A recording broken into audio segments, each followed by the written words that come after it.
Like Purdue, it's just an example. Purdue losing to Fresno State is okay. We still win the Big Ten West. For me, Billy Napier gets fired. really the best time of the year. I will be seated watching the Red Zone for 7 hours on Sunday. What's going on, everyone, and welcome back to a new episode of Backyard Banter. I'm joined again by Tanner Sterry and James Keck. How you guys doing today? Great, yeah. Doing good. Different scenario. I was about to say, or whatever. second straight episode in person, second straight space. We have mics, so we're a little bit more professional, but definitely the most exciting podcast so far, I think. College football, an electric first weekend of college football. Tanner and I were, as we say, in shambles. James was almost in shambles. I went 2-0. My teams went 2-0. Yeah, it was pretty close with Illinois. Right. Almost a bad one. But we're just gonna jump right into the weekend. We're starting off with the biggest game of the weekend that disappointed to me: Florida State LSU. Tanner, we'll go straight to you. Just first thought. One of the first things I've written down on my sheet is Florida State playoff ? They're good. They looked that good. I mean, they looked that good in week one. Jordan Travis. I mean, everybody's talking about the Colorado guys, Heisman, Caleb Williams, Drake May, obviously.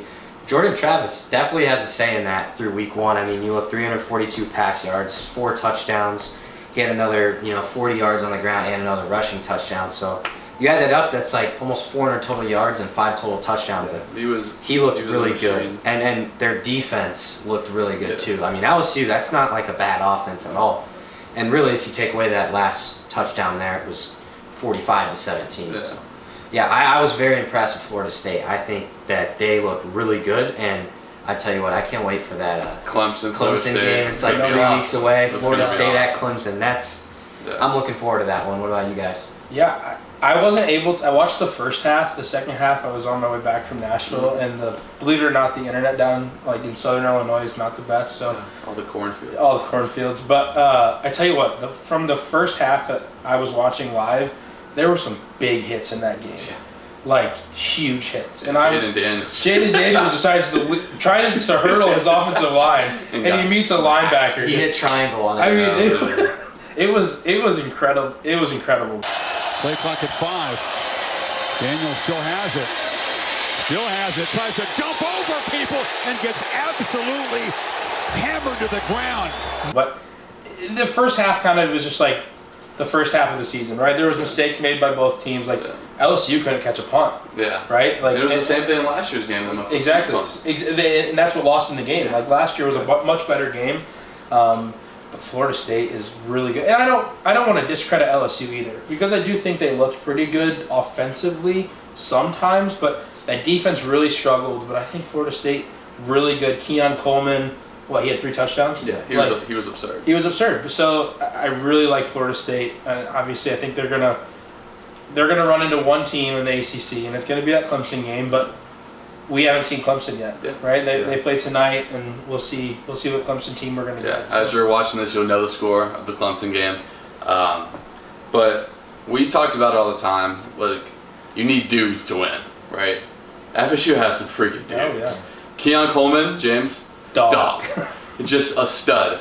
Came from Michigan State. My mom's a Florida State fan. Like, I didn't hear about Keon Coleman going like that. Obviously, they have the Johnny Wilson 6'7", who's a dog. He's a beast. They just have, on offense, man, so many weapons everywhere. And that pains me to say. Yeah. And defense, I mean, Jared Verse, man. They couldn't block him one-on-one. No. They had to double team him every time. He was getting through that line like he was getting untouched. Yeah. I mean, it was just, the first half, I was like, okay, like, LSU drove right down the field. Florida State stopped him right away on the goal line. I was like, okay, early, that's a big moment. LSU muffed the pump and immediately got a pick, so I kind of canceled it out. Yeah. But, I was just so impressed. Like, look, we talked about it. It was one of the harder games to pick of the weekend. It was really a toss-up. But, man, Florida State looked good. Very good. And Mike Norvell, I've been giving him crap for a while. He really came out to play. They were locked in. But the most impressive team of the weekend, which maybe we should have led with. Well, my first note, I'm going to guess what you're saying. My first note here is apologize to Dion. Yeah. Because Colorado, I mean... Your Colorado Buffaloes, 2-10 last year, one of the worst programs in college football, goes to the national team that played in the national championship. I don't care what team it is, and beat them. Yeah. I mean, literally, I've written down, holy Shedeur Sanders is him. And Travis Hunter. Yeah. But Shedeur Sanders, I was watching him, and I was like, this is one of the best performances I've seen in a while. And then you see Travis Hunter, I'm like, okay. It's the second best performance I've seen in a while because Travis Hunter had 100 yards receiving and an interception, played over 100 snaps. Right. Like, it is him. They're him. Shedeur Sanders, his ball placement, he threw for 510 yards. Yeah. He could have thrown for 600. Yeah. Some of his, like, he had the bomb to Travis Hunter right there. He underthrew one, and besides that, there's not many bad throws he had. Travis Hunter made an incredible effort. It was right there, and just the ground impacted it. But I was so impressed. I didn't expect it, but at the same time, it's one of those teams that we knew coming into the season they had the potential, right? Yeah. But did we know that Shedeur was going to be this? I didn't even know they had the potential. But we did get Travis Hunter, who was the 2021 number one kid out of high school, was committed to Florida State. Somehow Deion says, come to Jacksonville State. He's like, okay. So he goes to Jacksonville State, and then he goes to Colorado. And, I mean, I watched Deion's pregame speech. That got me going. And then you go out, like you said, at TCU, which we had talked about it. I don't think TCU is going to be that good. But it doesn't matter. Yeah. It really doesn't matter. I mean, I'm so impressed. Yeah. I could not say it enough. I'm sitting there watching a team that got their average margin of loss was over 20 points. Oh, yeah. Like, it's not like this team wasn't good. They weren't competitive. Yeah. And Deion comes in, and it's something we've never seen before. Bring in an entire new roster. They had one starter from a previous team. They brought in 65 new players. Yeah. I mean, Dylan Edwards, 4 touchdowns. Yeah. Look, is Colorado gonna win 9 games? Maybe probably not. But their offensive line still work in progress. Defense, besides Travis Hunter, still work in progress. I mean, TCU still had over 40 points on them. Yeah. Not a strong point, but yeah, Tanner. But what does their schedule look like? My thing with they have a brutal schedule. My thing with Colorado and really the whole landscape of college football is like so many things change from week 1 to even like week 3 or 4. So like, I mean, they got a quick turnaround. They got to play Nebraska. It was like they looked okay, week 1, and then they got to go to Oregon and play USC. So it gets. I mean, it already was real week 1, but it gets even realer. USC and Oregon, probably 2 better teams than TCU. So. I mean, we'll see the next coming weeks here what Colorado does. I wasn't able to watch the game, but I mean, I heard it was electric. You're Purdue. I was busy. You're Purdue Big Ten West champions, man. I tell you what, we talked about how I went 2-0 this weekend. I didn't go 2-0. I went 3-0 because the Northern Illinois Huskies beat Boston College. Yeah, that's a big deal. Boston College is let alone 2. I can when you're from a town and then you like Notre Dame. If Notre Dame's playing Illinois, who you pulling for? Notre Dame. Okay. First love. Yeah. No doubt. But yeah, Colorado could go 2 and whatever in conference. If they win 5 games this year, it's a success. I mean, I was so impressed with them. Yep. We can move on to one of the other big weekends before we get into Florida, because Florida, I got a message for you. Don't even. He's gonna bring it. I'm not. You guys aren't quite ready for that. North Carolina, South Carolina, Tanner. What do you got?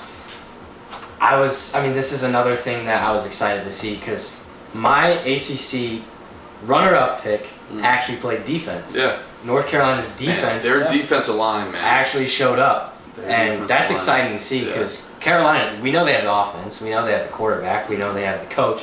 It's do they have the defense? And so far they do. I mean, South Carolina's no slouch. Their offense last year was putting up 40, 50 points a game in the second half. In Death Valley. Yeah. No joke. Yeah. Drake May, even though he had a few turnovers, he just looks different than everyone else. He does. You can just tell. He's on a different level. He just looks different. He's one of those elite players, playmakers. So the turnovers, I was like, okay, whatever. I don't say you live with them, but I mean, North Carolina was kind of in control for a lot of the game, especially the second half. Whole second half. But like you said, Tanner, so impressed with their defensive line.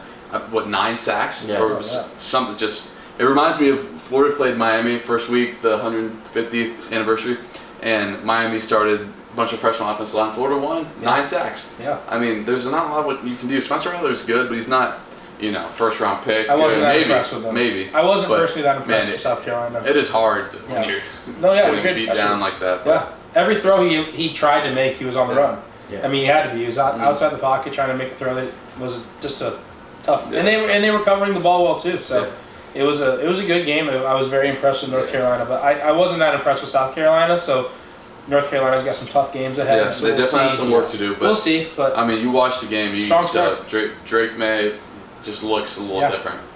Strong start. But quickly, I want to mention the Pac-12, 13-0. Yeah. Oh, first time since. What do you have right there? First on the sheet. Looks great. Pac-12 looks Michael great. Penix, I was questionable about him, and I know they did. Oregon, wow. Yeah, Oregon, Yeah. what did they score? 81 points. Yeah. And my Heisman pick, Bo Nix, and a playoff pick. But who knows? They're playing these no-name teams. Even though Washington played Boise, and Boise State, no slouch. And Michael Penix, man, he looked good. And the last year, I saw this meme on Twitter. It was the Pac-12, and it was the Jordan documentary, The Last Dance. Oh, yeah. And I mean, God, that It's true. New Stanford, SMU, Yeah. and Cal are going to ACC. First of all, it's the Atlantic Coastal Conference. You're bringing in people from the West Coast. It Now it's the blows my Pacific mind. Atlantic Yeah. Coastal Conference. But Are they going to go through a name change? I mean, It's gonna be the doesn't Pac. matter. I've said it again. I'm gonna quickly talk about this. There's gonna be a point you need a figurehead in college football because NIL is turning transfer portal into free agency, like in professional sports, and this conference realignment stuff, like 5 years from now, it might be good. I'm not completely against it, but having Stanford come over and play in the ACC is literally called the Atlantic Coastal Conference. Any of you don't know where Stanford is? It's next to the Pacific Coast, Yeah. Pacific Ocean. It's in California. Not the it's in Atlantic California. Ocean. Yeah. But yeah, Tanya, you want to talk about Purdue real quick? Not really, to be honest. I mean, I guess I'll give like 20 seconds because I wanted to bring something else up. Yeah, go crazy. Fresno State has now won 11 straight games. I mean, am I frustrated? Am I disappointed? Yes, I'm very frustrated, very disappointed. We blew an 11-point lead, but it's not like Fresno State's bad. Like, No. they're And we had talked about it. It like- wasn't going to be as easy of a game, but it's still Fresno State, and you're still a Big Ten team. I wouldn't be surprised if Fresno State's ranked in a couple weeks. I wouldn't be shocked at all. But no, I wanted to ask you guys. I don't know Fresno State. I don't know ball. Yeah, that's what you said. Are you concerned with Ohio State? No, because in fact, my third note here is Ohio State isn't that good. Yeah. I mean, Indiana's quarterback, I think threw for 56 yards. Yeah, I mean, they were terrible. Indiana was terrible. And they scored on 23 defense, points. 23-3. No, I mean, like, are you concerned that Ohio State's not as good? Oh, I knew they weren't going to be that good. Yeah. No, I again, not that good is still ranked in the top 10. Yeah. Right? Yeah. But there's just still some question marks because Indiana defensively, they have some guys who can cover the ball. Yeah. Right? But offensively, you can't have a quarterback who throws for 56 yards. It's bad. Like, that's But bad. Ohio State, the thing for me, Kyle McCord wasn't terrible, but they were going through a huge transitional period. Having Dwayne Haskins to C.J. Stroud, like those are two first-round quarterbacks for a reason. They're going to be a different team than they've been in the past, but they still happen to have the best receiving core. So we're going to have a segment later on overreacting to Week 1, but I'm not going to overreact too much to Ohio State. I'm still fairly confident. It did concern me that it took them a while to start to run the ball. Their offensive line looked very shaky, but yeah, a lot to improve upon. It's time for me to rip into Florida. Poor guys. Yeah, zoom in on me right now. You are the University of Florida, and that was embarrassing. Billy Napier, all year. I lived with it last year, won 6 wins. You're talking about culture building, being disciplined. I don't know, this is family friendly, or else there'll be some things I don't want to say. He's very mad. First of all, go 3 now on the first possession, whatever, nerves. First play of the game, 75-yard bomb. I was like, okay, let's settle in. Florida, whatever, goes back and forth, goes down, kicks a field goal. I was like, okay, in the game. 4th and short. I'm like, okay, gotta have it down in the red zone, hostile environment, false start. 4th and medium. Okay, I have to kick a field goal. Miss the field goal. Unacceptable. 31-yard attempt. You're the University of Florida. You can't find a kicker that can make it within 35 yards. You could. Exactly. Then they go down. Same stretch of plays. Our defense went unbelievable. Offense put them in terrible positions. They go to punt. Let me remind you, you're the University of Florida. You're a top 10 program. And you have 2 people with the same number on the field? Are you kidding me? I've never, that happened one other time that I recall, and that's with Florida State in the late 2010s. That is unacceptable. Lee's down, they score 14-3. They had 4 separate times that I just counted. 3rd or 4th and short, penalty. I was telling this before. Florida averaged 7.6 yards per play on first down.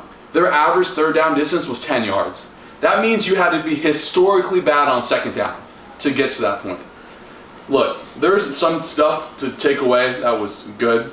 Graham Mertz wasn't bad. It's hard to throw 44 times, and with the O-line just caving in, I thought he was fine. Florida, I don't know if you guys, how much in depth you watched the game. Florida has, in a few years, is going to have some dudes. Oh, yeah. But their D-line, a lot of dudes on there. Trey Wilson, the freshman, we talked about him earlier, is a dog. He's super fast. But my God, I was watching that game. It would be one thing if Utah went out and just beat us, right? They didn't. Utah, by the way, when they get Cam Rising back, oh man, they could be good. Yeah. But you have one quarterback that can't throw, is only a runner, and then are surprised when he pulls it out on a read option and scores. And then you have another quarterback that's only a thrower and a decent thrower at that. And you do not win that game. It just blows my mind, the amount of self-damaging penalties and mistakes that Florida had. No offense, Tanner. You being okay about Purdue losing to Fresno State, like, that's good. Purdue in the Big Ten championship last year, that's good. When Florida lost to Georgia Southern a few years ago when they were really bad, I almost threw away my fandom. It is just, it blows my mind, just the coaching and at the University of Florida, that you can have stuff like that happen. Well, losing sucks. Yeah, losing sucks, but it's okay. Florida, trust me, I've seen a lot of losing with Purdue's Florida. used to losing. Yeah, Purdue's used to losing. I'm not saying that, but like Purdue, it's just an example. Purdue losing to Fresno State is okay. We can still win the Big Ten West. Florida losing to Utah, it's fine if they went out. Man, Utah beat us. Oh yeah. But my God, Score 11 points. 11 points. I think they were successful. They got the red zone 5 times, successful twice. Like, you're on the. I could go on for 30 minutes about how bad you ripped Florida into them really well. It is just. You did good. They're going to be better next week now. Billy Napier, you're not going to watch this. I'm still a believer in you. You're bringing in a top 3 recruiting class coming in. But my God, I hear for 2 years about discipline and how we're going to be the best football team. And you get a false start on 4th and 1, 3rd and 1 false start, then a sack. It is unacceptable at the University of Florida. No offense. This isn't Purdue or Illinois, where you can go on the road and lose a game like that and have that all be fine. It is just inept. Yeah, the ineptitude. And that being said, a lot of bright spots. Florida could win 7-8 games this year. Give some teams a run for the money when they develop more. We'll see. Yeah, went longer than I wanted to on It's that. all right. I just got worked You're up. allowed. But now we're going to go into our biggest overreactions to Week 1. So Tanner, take it away. After seeing Week 1, what is 100% certain, or else they get their money back, going to happen? Billy Napier gets fired. No, I'm just kidding. Maybe. Who knows? Give me the odds on my Week 1 overreaction is I think Oklahoma wins the Big 12. I know they look good. We didn't talk about they that. beat. I know it was Arkansas State, but Yeah. Texas Tech lost. You know, Texas didn't look great. TCU lost. Oklahoma wins the Big 12. That's my reaction. I think you just look at the scores across the Big 12, and you know this is a pressure year for Brent Venables, and you know maybe Oklahoma's better than we think. Maybe they're better than their number 20 rankings. So I think my Week 1 overreaction, I 100% guarantee. Put your money on it. Oklahoma wins the Big 12. Well, I don't think it's that crazy because the Big 12 is awful, right? Because you're right, Texas didn't look great. I think they were trying to do some things on offense, like because they played Rice, right? And they knew they were going to win the game. Mm-hmm. The score doesn't look like they were going to destroy them or anything, but like they were just trying to maybe figure some things out. What works well with what? But my overreaction, because now they've played 2 games. Okay, sure. I'm a fan. I'm a fan. Notre Dame can win a national championship. 100%. Okay. Yeah. Are they going to overreaction? Will Notre Dame win a national championship? Yeah. Put your money. Put your money. Let's do it. Put your money. Let's run it. Okay. Sam because Hartman. I tell you what, the thing about Notre Dame, and I hear it from all my friends who are Notre Dame haters, and you hate Notre Dame, but you're not as much of a hater as some of my other friends. They hate that they don't play a traditional schedule, right? They don't play in the conference, but they kind of do, right? They played the 6 ACC games or whatever. They've got Ohio State, Clemson, USC.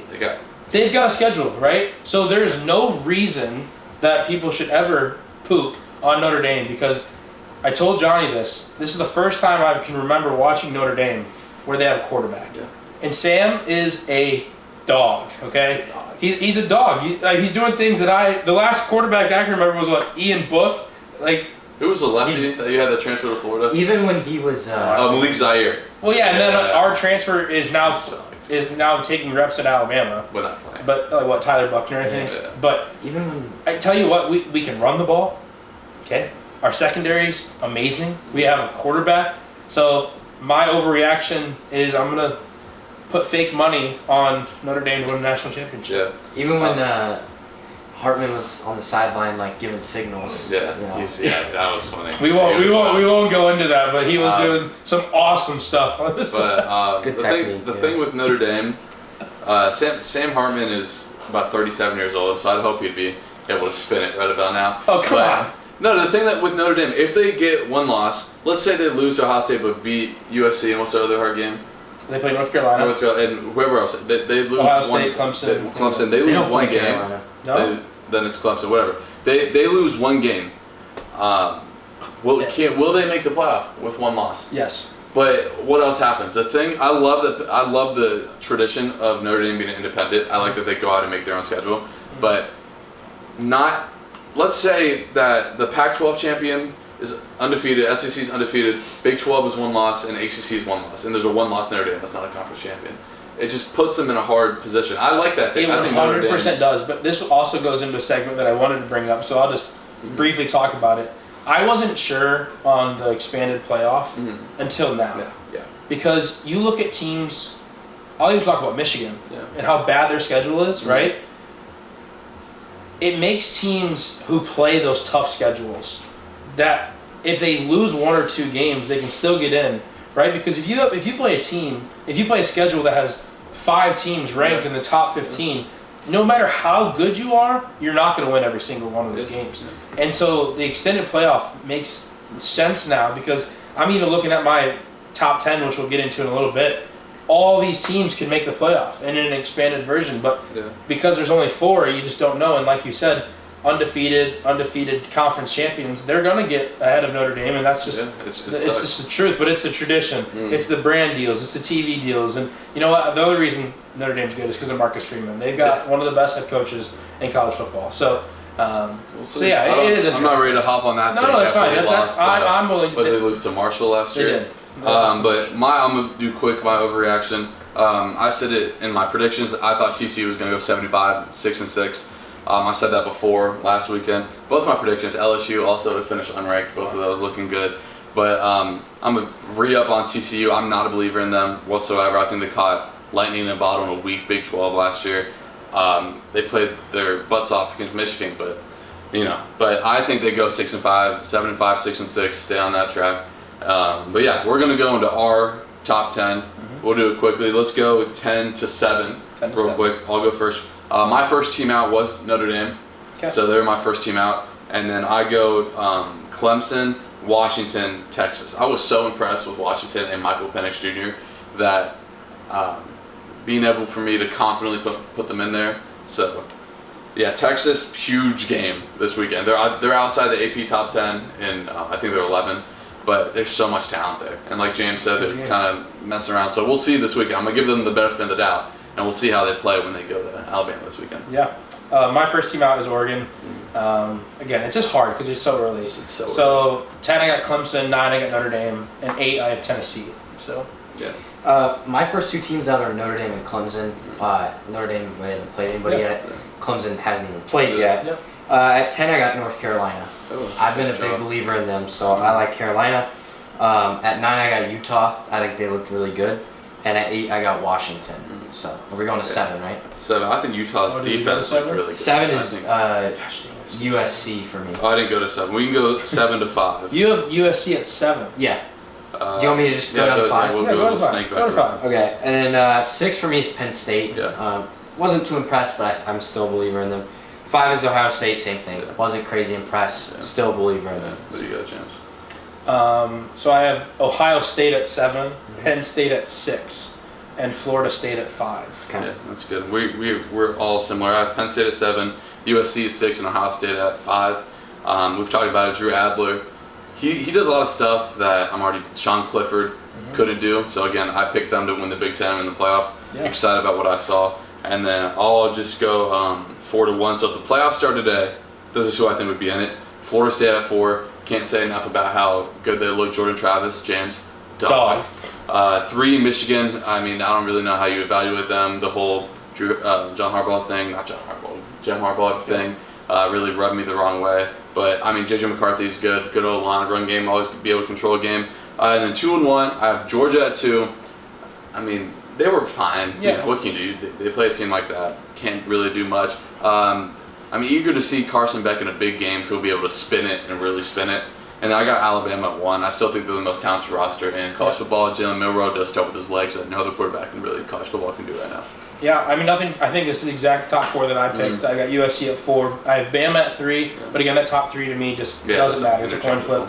Alabama at 3, Michigan at 2, and I have Georgia at 1 because they're the national champions. You can't take it away from them yet. My 4th one's a little bit different because I didn't take preseason ranking. Fresno State? No. I didn't take preseason ranking into account. I'm going based off what I saw in week 1. 4, I got Michigan. Same kind of thing, whatever. 3, I got Bama. I'm keeping them there because I want to see what they do this week against Texas. At 2, I got Georgia. They didn't play anybody. Number 1, I got Florida State. Yeah, they look the best. Hey, I don't they hate look that. the best. I don't hate that. You're gonna get some real points with Mama Shields when she watches. But yeah, that's our top 10. It's 100% right. If you say different, you're wrong. We're gonna go. NFL starts this week. Really the best time of the year. I will be seated watching Red Zone for 7 hours on Sunday. We made it, guys. Made it through the off season. So good to be back. But yeah, Chiefs Lions Thursday. James, I'll give it to you. I know you're very passionate about this game. What do you got? Passionate, no. Okay. Have a bold prediction. I meant to say. Sure. Obviously, when you say bold prediction, you know where I'm going. You talk about the Chiefs. They won the Super Bowl, right? Mm-hmm. And they've got the greatest quarterback in the NFL. They've got the greatest tight end in the NFL. Okay. But they're missing one key guy. What are they missing? They're missing Jones. Chandler Jones. He's Chris Jones. Chandler Jones plays for the Cardinals. Yeah. Or Raiders now. I don't even know who he plays for. Chris Jones not being there, he had 15.5 sacks didn't miss a game last year. Okay? He's a dog. I mean, he's a dog. And if you don't pressure Jared Goff, he's going to sit back there, he's going to spin that ball, and he's going to find his dudes. He's got weapons on the outside. Because one key thing about Jared Goff is he has 324 straight passing attempts without a turnover. Wow. Okay, he's 74 attempts shy of Aaron Rodgers' record, by the way. That's So a great nugget. he doesn't turn the ball over, and I think that's the key. I think this Lions team can put up some points, and if they don't pressure Jared Goff, he's just going to throw the ball over them. So the line is 6.5, which makes me kind of think that they kind of do realize that the Lions could make a run because I think the Chiefs haven't lost a Week 1 game in 8. I think they're 8-0 in the last 8 years, and I don't think the Lions have beat the Chiefs like in the last 7. But the last time Jared Goff played the Chiefs was in 2018 when they went to war and it was like 54-51 final. That Monday Night Football game where they just dueled it, right? It Jared Goff versus Patrick Mahomes throwing the ball all over the field. I could see a game like that again, kind of like a dual, high-scoring game. Jared Goff is going to bring it home for the Detroit Lions. Week 1 win. I think the Lions not only do they cover, but I think I sprinkled the money line a bit, and I think they go 1-0 to start. I think the Detroit Lions beat the Chiefs. Let me tell you why this is not going to happen. It's when the game starts on Thursday, it's going to look like Patrick Mahomes playing against a JV level defense. We talked about, besides the freaking NFC North teams, the worst the Lions are in the NFC North, along with the rest of the division. The Lions have a bottom 4 defense in the league last year. It's last year. How much stock do you want to take into it? But again, we've seen it. The Vikings won the division, had a lower tier defense, but they don't go against Patrick Mahomes the first game. They don't. I think James, you're 100% right in the shootout version. I think Jared Goff is criminally underrated. Right? They have dudes on the outside of Monroe St. Brown. They have DeAndre Swift, the first-round pick, the dude from Bama, the running back Gibbs, who they just picked up. It's Gibbs. It's Gibbs. Jamar Gibbs. Georgia Tech. Jameer. Whatever. From Georgia. The Georgia Tech transfer came to Bama. Yeah. See, I know who number he is. 1. He was number 1 at Bama. But I just really think Patrick Mahomes, Andy Reid, Thursday Night Football game, everyone watching, season opener, unveiling a new banner, and the defense, you never really know who's on that Chiefs defense besides Chris Jones. But their linebacker who had the fumble recovery in the Super Bowl last year. He's still there. They still got a lot of dudes on defense. Enough dudes. Instead of sprinkling the money lines, maybe sprinkle the over on the Oh, the points. over for sure. I think the over is 54 though. Yeah, I really like that take. That was a great fact about Jared Goff. 324, you said it was. Yeah. Without a turnover, like that's high level. No, yeah, and again, I completely understand how crazy of a take this is because the Chiefs are really good. Yeah. And if they win the Super Bowl again, I'm not going to be that surprised. So I'm not sitting here putting my life savings into the Lions. I just think week one, it's week one for everybody, right? And preseason doesn't. The rust is not off with all these guys. Okay, so we'll just see. But I feel like Tanner's about to either make fun of me or maybe agree with me. I mean, who knows? Jared Goff. Oh, here we go. Is not as good as he played last year. There's no Jared Goff is going to have a come to earth year for sure. I think he's going to be among the league leaders in interceptions thrown. I truly believe that. I think last year was a complete fluke. Yeah. And I still think that the Chiefs have some dudes on the D line that'll get there. George Karlaftis, obviously. He will make it. Would he have stopped Fresno State? Probably not. But no, Travis Kelce's going to catch like 2 or 3 touchdowns, as he always does in prime time. Isaiah Pacheco is a dog. Patrick Mahomes, the best player on earth. Shout out Rutgers, Isaiah Pacheco. Yeah, there's no way that big win district, a game we said none of us watch. I didn't watch it, but they won. They beat Northwestern. There's no way the Chiefs. I'm just happy. I'm just happy you say there's no way. I'm happy you say I know why I'm wrong. So when it happens, I mean, we might have to be tuning in and watching. I think the Chiefs will win like 31 to like 17. I think it'll be like. And I don't disagree necessarily with the Jared Goff take, but again, if you don't pressure, he's a quarterback who can throw the ball, right? And if you don't pressure him, it doesn't matter if he's going to have it down here or not. If he's got time, he can find an open receiver, right? So and his receivers are good enough to get open.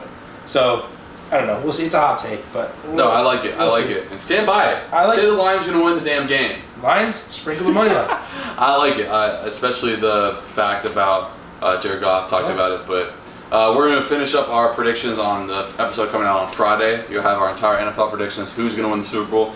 Take it to the bank. 100% wrong or your money back. But 100%. Hold on. 100% right. My bad. Hold on. Or your money back. Math on that there. 100% wrong. Actually, my predictions look very good right now. My bad. 100% right.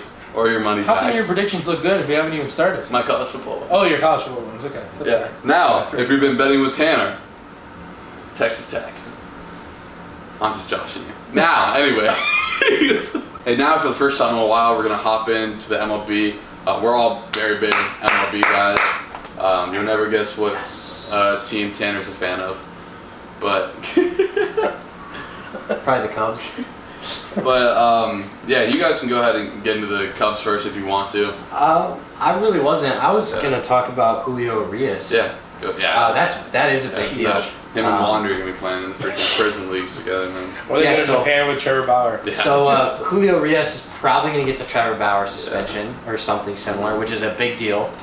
He's by far the best pitcher on the Dodgers, at least in my opinion. I'm sure a lot of people agree with that. Walker Buehler is making some starts in the lower levels. He is trying to come back. So that'll be a big get, man. I mean that's huge. That is really big news at just the worst time for the Dodgers. I mean that's probably the one team that has a shot to take down the Braves. I mean realistically, and now their chances go way down. And you look at teams like the Phillies, the Cubs, the Brewers, teams that are trying to make a run and knock off the Braves or the Dodgers. Like if I'm a Cubs fan right now, right? Like I want the Cubs to take the 3 seed or the 6 seed because you get through the wild card. You're playing the Dodgers, and now you can beat the Dodgers without Urias. You really can. And so I think that's big news. I mean, do you guys have any takes on it? It's a guy who's had 21 starts, right? So he's a huge loss because you figure there's 25 games left, 24 games left for them. He's gonna make 6 more starts, 5 more starts probably. Yeah. If he would have stayed, he's not having a great year. Like he's 11-8. He's got a 4.6. But like you said, it's a guy that you could put out there every game, and he can go 6 innings strong. Yeah. But you still got Clayton Kershaw, who's having one of the most low-key years. Yeah. I was just looking at the stats for Urias, but Clayton Kershaw's like 11-2 with like a sub-3 ERA. Yeah, he was just hurt for a lot of it, so kind of going under the radar. So it's very, very, very impressive. But the Dodgers have built such a cushion out in the NL West that I didn't. First of all, I knew they were good, but they're like 18 games up.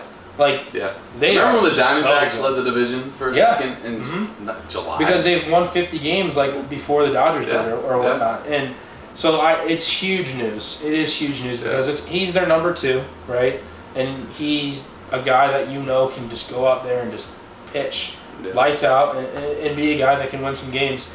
The team out of the National League, since we'll talk about the National League a little bit, is the Phillies. Yeah, they're good. You look at their stats. Schwarber's 88 RBIs. Castellanos 85 RBIs. Baum has 83 RBIs. Bryce Harper has 55 in 100 games. Yeah. And now you got Trey Turner, who's coming back. He's hitting 260 now. Right? I believe his batting average got below 200. And now he's hitting 260. He's got 21 home runs. He's got like 65 RBIs. And then you put in their rotation with Wheeler, Nola, Walker, Strahm, Suarez, and then you got Craig Kimbrough coming out of the pen. They're the team that I do not want the Cubs to face. Yeah. I 100% believe, and I think I made it in our prediction in our previous podcast, our school one, that I think the Phillies could come out of the NL, and I think they still can. I think the Braves are very, very good, and I don't want to ever underestimate them, but I mean, the Phillies are loaded on both sides of the ball. Yeah. So I really like the Phillies right now. They're the team that I'm really, really watching in the NL, and it's the team because right now, if the playoffs were set right now, the Cubs are going to play the Phillies, and that's something I don't want. But yeah, no, it could be. Yeah, the Cubs are only going to after tonight they'll be 2 back of the Phillies, so no blood today in that regard. But the thing about the Phillies is just take a gander at their remaining schedule. They still play the Marlins 3 times, who are fighting for a playoff spot. They play the Braves 7 times, and they still play the Yankees, who are still talented, 7 times. Like, the Cubs could catch the Phillies and get that series at home, which I would much rather have at Wrigley than in Philly in a raucous environment. So that is something to keep an eye on. I do think the Cubs can have a shot to take over the Phillies for the 4 seed. Johnny, do you have anything you would like to talk about? Phillies? Yeah, going back to Urias, he was second in Cy Young last year. Dude can obviously pitch. The Phillies, they were kind of doing the same thing last year, getting hot at the right time. Trey Turner is a guy, man. They got dudes, their rotation, criminally underrated. So underrated. Got a lot of dudes. We'll see. Definitely, like Tanner said, the 3-6 matchup is definitely the preferred destination because you got like 5 teams right there for the 4 or 5 teams right there for that 3rd wild card. Yep. So yeah, it's gonna be a fun race down to the end of it, but let's not overthink the Braves here. We can talk about the other people, but man, the Braves. Oh, they're so good. So good. And then also the Dodgers lineup is good. They have 2 of the best 5 hitters in baseball in that lineup. Yeah, right. So we'll see.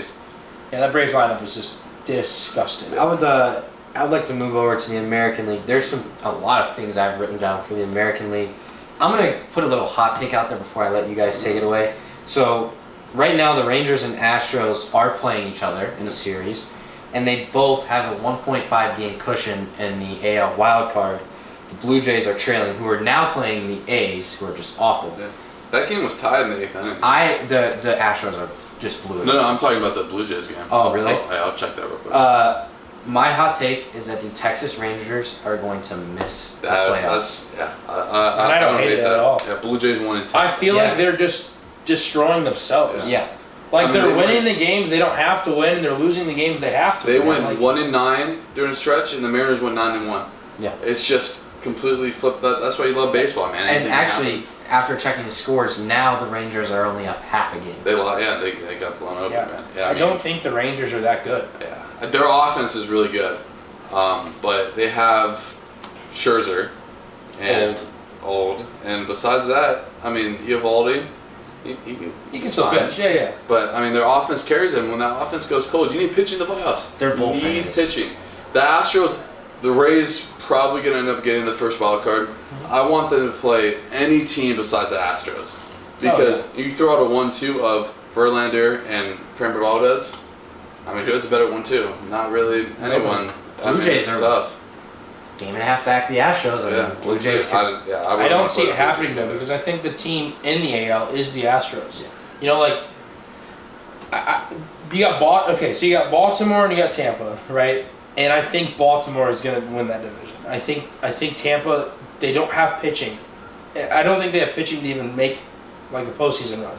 Like, and I hate to say it because they were fun to watch all year, and they still have an offense that can score. But pitching wise, I don't think their rotation is good enough. But I don't think Baltimore's rotation is that good compared to the Astros. Yeah. And so the team that nobody's talking about, because maybe rightfully so, is the Twins. Okay, again, I understand they're coming out of the AL Central, but they're 71-66, right? They're playing very good as of late. They've got a rotation with Sonny Gray, Pablo Lopez that could have some postseason success, and then they've got just a good bullpen. Like, they're good all around. But the funniest thing to me when I was looking at the stats with the Twins, so Carlos Correa is leading them with RBIs. Guess how many RBIs is leading the Twins? 62. Yeah, not even. 59. That's great. Right? And so then you would think maybe they have like a negative run differential and they're leading the AL Central because that could be possible. But they have a run differential of plus 51. So you figure that with their highest RBI leader, which is 59, there's got to be good pitching there. Right? So good pitching up front, good to close. And I really think the way the AL is shaping out, I don't like it. I like Baltimore. Okay, I love Houston. And I don't think the Twins are that bad coming out of the AL Central. I think it's a division that has always been swarmed with bad teams and a bad team winning that division. But I think the Twins this year are going to be a above average team coming out of the AL Central that could maybe make a run in the postseason just because of their pitching. So I'm going to talk real quick about the Rays since we're in the AL. They're in the hardest stretch of their season right now. They got Boston for 3, Mariners for 4, then they go to Minnesota for 3, and then to Baltimore for 4. Yeah. That's division. That series is really going to decide the division. You say the pitching, yeah, they lost. If they had their rotation for opening day, not really a question. Not at all. But still, I feel really confident they're on Tyler Glasnow out there for Game 1. Zach Eflin following up for Game 2. I mean, you know who leads the AL in wins? Zach Eflin.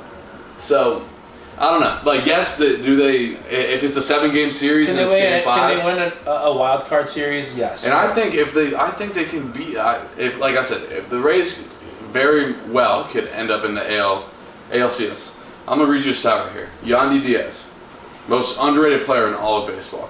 He's played in 116 games. He's gotten on base in 101 of them.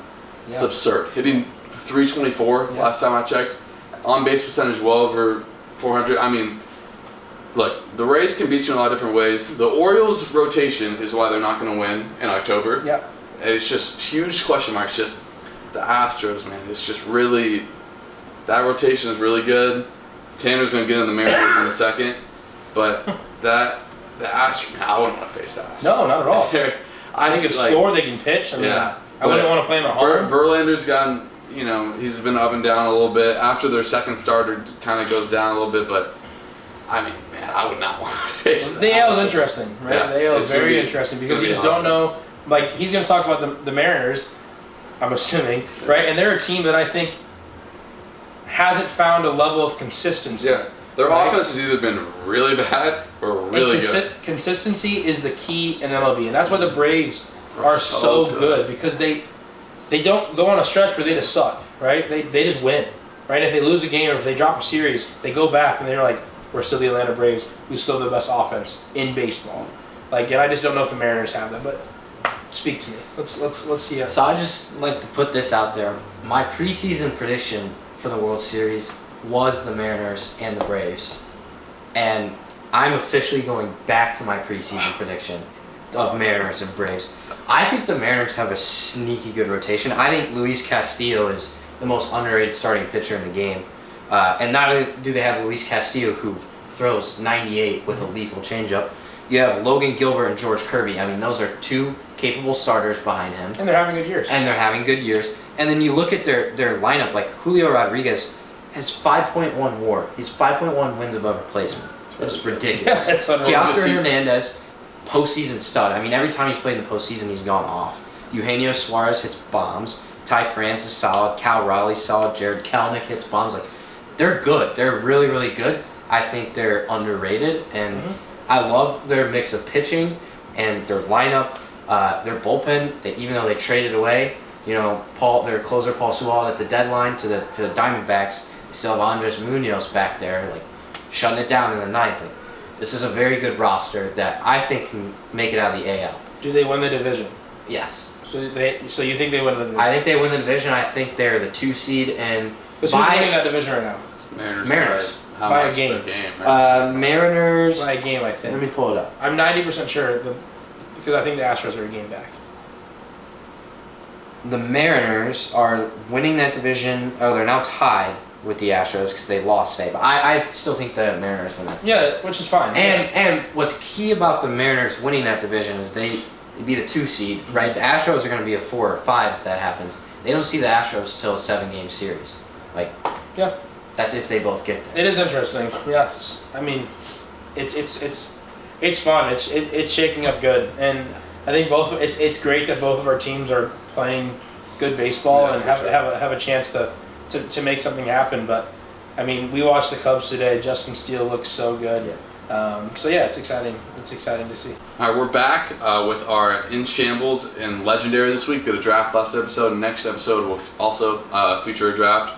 But from the past week, Tanner, you can go first. What is your Legendary and In Shambles moment? I'm going to start off with In Shambles. So, you know how like in college football there's some mascots that are like, people, they'll like do push-ups for every score. So, you score a touchdown, 7 push-ups. You score another one, it's 14-0, that's 14 more. Oregon's mascot, the Oregon Duck, that cute little duck, had to do 546 push-ups on Saturday. Mayo's going to put the picture of him just laying there on the ground after doing 81 push-ups to make it 546 total on the day because Oregon scored 81 points. So the Oregon Ducks in shambles. I mean, it's Monday. He's still sore from it. He probably cramped the whole 100% still sore from it. The poor duck. Legendary moment. None other than the ace, Justin Steele. This week, 14 innings pitched. He gave up just 8 hits, 3 walks. He struck out 20 guys in 14 innings, 0 runs, and got 2 big wins against the Brewers and Giants. Justin, I mean, he should be the Cy Young. Give it to him. He should be the Cy Young. And if he wasn't before this week, he should be now. So Justin Steele, I mean, legendary week for him. You know what he is? He's a dog. He's a dog. Absolute dog. I'll go next, okay? And I like the Chicago baseball. You ended Chicago baseball. I'm leading with Chicago baseball. My in shambles is the White Sox organization, okay? You fire your GM, right? You fire your president. And then the owner says, I'm going to go hire somebody who's in the organization already. They didn't even open the interview. They just gave it to Chris Getz, okay? And here's not the thing. I don't care if the Cubs were to do that, right? And they decided we're going to fire our GM, we're going to do all that. Like Carter, you're fired, right? And then you don't even open up the interview and you just give it to a guy in the player development. Here's the thing. He's had the player development job since 2017, okay? He took over like the president of player development in 2020. The issue with the White Sox, the owner has been saying, the manager has been saying, is we don't know how to play baseball the right way, right? We don't know how to steal when to steal. We don't know when to bunt, We don't know all that. So then you would promote a guy who's in charge of all those guys. So since his taking over, they've had one guy that they've drafted in the first round, like go on and like play in their big leagues. That's inept, right? That's nepotism. That is bad. That's not good. That is not good. So I don't know what he needs to sell the team, right? Or relocate it. Okay. Nashville. And go to Nashville, right? I was just there this weekend. It's a great time. It could use a ballpark, but White Sox organization needs to figure it out because last time we checked, they were losing to the Royals 12-0, and that was in the 6th inning. I think got to 12-1. Okay, 12-1 maybe. So that's in shambles. Legacy moment, Florida State football. Yeah. Back. They look so good. Jordan Travis is a dog. He went 23 for 31, 342 yards and 5 touchdowns. That you talk about it. There was no home field advantage, right? There was no advantage there. Oh, there was home field advantage. You see the crowd. Well, I mean, you know what I mean, though. Like you're not at Florida State. It was in Orlando, right? And both of those teams ended their season on that same field, which is kind of funny. But 23 for 31, Keon Coleman, 3 touchdowns, 122 yards, 9 receptions. So it's just they look good on both sides of the ball. We talked about it enough. So they're my legendary moment of the week, Florida State, and I'm excited to see what they can do in the ACC. Yeah, mine shambles is the Big 12, just not good. Texas Tech, not good. Baylor, not good. It's embarrassing, man. We've talked about it. You need kind of a statement. It's your last year of, you have this new regime, old regime. You have 2 of your supposed top 6 teams going out and losing to non-Power 5 teams. Like, it's just not good. No. You can't, like, it just can't happen, right? It's one thing if Boston College loses, that's fine. But, not fine, but, you know what I mean? Just, it's not the best for a team that, 2 teams we had higher expectations for. Yeah. You know, it's week 1, who knows? That's why we overreact as we do. But, it's sports. It's hard. yeah. At the end of the day, we're talking about guys our age. Yeah, right? really. I don't like the thing. You know what I mean? Man. Like, Just kids. imagine going and playing in front of 60,000 people. Yeah. I don't want to, Yeah. right? So. Yeah, but my legendary is, I'm going to go back to the Pac-12. 13-0 for the first time since like the early to mid 20th century. It's just really impressive. The last year of that conference, just the quarterback talent, we've talked about it over and over again. Just Bo Nix, Michael Penix, Caleb Williams just keeps coming at you. I'm surprised none of us went with Colorado. Again, talked about in the Open, just so impressed with Travis Hunter. Just probably the best player in college football. Definitely the most athletic. It's incredible. But the Pac-12, you have to give. They've been down the dumps. I don't think they've had a playoff team since Washington was there. I could be wrong, but it's been a minute. Oregon was in the national championship the first year, and then Washington went. And this year, I'm fairly confident, unless they beat up on each other. Utah, when they get Cam Rising back, they're going to be good too. Oh, yeah. Back-to-back Pac-12 champs. But going to Baylor next week, Oregon State, again, 42 points. DJ, I'm not even going to try to say his last name, Bush it last week. Ugo Ungulele. Come on now. But, dog. just really happy for the Pac-12. I love seeing everything just good. Yeah. You know what I mean? And I'm a huge SEC, but I like seeing parity, man. I don't like seeing Bama and Georgia every year. I'm not this SEC dude who's like, man, SEC is so much better than everyone else. Like, whatever. Yes, they have won like It is. 17 of the past 20 national championships. It is though. But actually 15 of the last 20 national championships. But having this entire country college football be good all the way from California or Washington to North Carolina is so good for the sport. So excited for the season, man. And for all of us, lots of support on the last video. Since being in person, we have more YouTube shorts going out, a lot of the TikTok going out. So really check those out, getting hundreds of views, which was crazy for us. Shout out to everyone that has watched everyone. And we'll get it on Spotify. Yeah, it's gonna get on Spotify. We promise this episode's going to. It's hard. It's hard to watch a YouTube video for 30 or 45 minutes an hour, like what we do. But yeah, definitely check out the YouTube shorts. We had Mayo. Shout out Mayo, edited them. Some really funny ones, especially the one where they're talking about. What were you guys talking about? Not Fresno State. I was talking the Tulane game. South Alabama. Who lost? They did lose. They didn't look that good. How are we doing our predictions? Not that good. No, awful. We're gonna check that. We're gonna check those out next episode. But thank you guys for listening. You'll hear from us. We won't see you because we don't see you, but you'll hear from us on Friday. And yeah, we're out. Next time. Yes, sir. See you. Everybody have a great week. Hey, go Bulldogs. Beat me Fresno State. They're a wagon. 10 wins last year, like Tanner said. Should be ranked. We're done.